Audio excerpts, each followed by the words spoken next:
Huwag mong gagawing joke ang asawa mo sa harap ng barkada mo.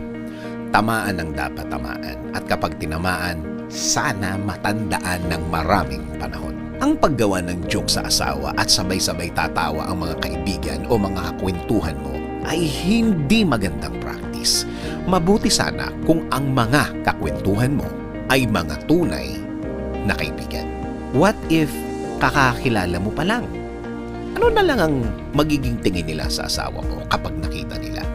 Para na nilang pinagtatawanan ng asawa mo sa mga isip nila na hindi maganda para sa kanya at sa totoo lang, hindi din maganda para sa'yo.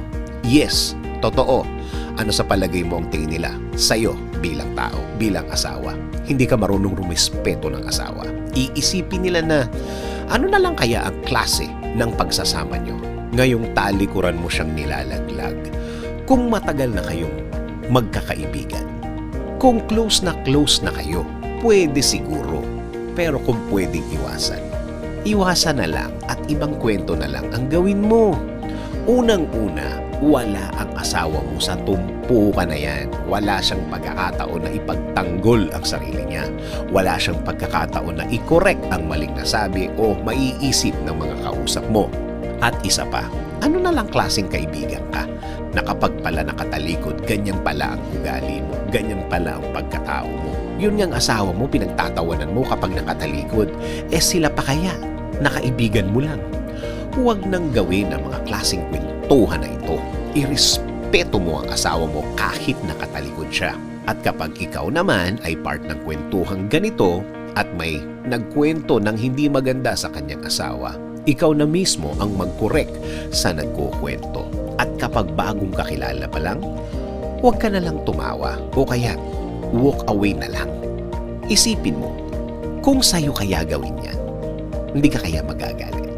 At sasabihin sa'yo, nagbibiruan lang sila at wala naman daw seryosohan sa mga pinag-uusapan.